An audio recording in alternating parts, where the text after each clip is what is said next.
ಮನೆಯ ಉತ್ತುಂಗ ತಲುಪಬೇಕು.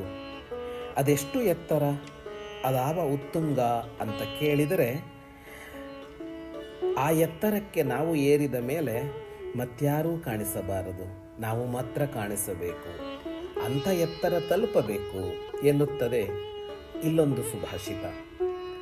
ಅಧಿಗಮನ ಮನೇಕಾಸ್ತಾರಕಾ ರಾಜಮಾನಾಃ ಪ್ರತಿ ಗೃಹಮಪಿ ದೀಪಾ ಪ್ರಾಪ್ನುವಂತಿ ಪ್ರತಿಷ್ಠಾಂ ದಿಶಿ ದಿಶಿ ವಿಕಸಂತಃ ಸಂತಿ ಖದ್ಯೋತಪೋತಾಃ ಸವಿತರಿ ಉದಿತೇಸ್ಮಿನ್ ಕಿನ್ನು ಲೋಕೈರಲೋಕಿ.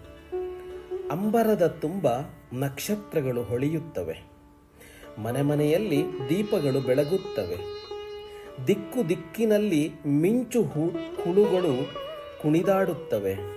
ಎಲ್ಲಿಯವರೆಗೆ? ಸೂರ್ಯ ಉದಯಿಸುವವರೆಗೆ.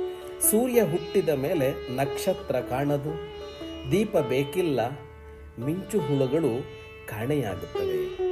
ಹೀಗೆ ಅದೆಷ್ಟು ಎತ್ತರಕ್ಕೆ ಏರಬೇಕು ಅಂತ ಕೇಳಿದರೆ, ನಾವೊಬ್ಬರೇ ಸಾಕು ಜಗತ್ತಿಗೆ ಅನ್ನುವ ಎತ್ತರಕ್ಕೆ ಏರಬೇಕು ಎನ್ನುವುದು ಈ ಕವಿಯ ಆಶಯ. ಶುಭಮಸ್ತು.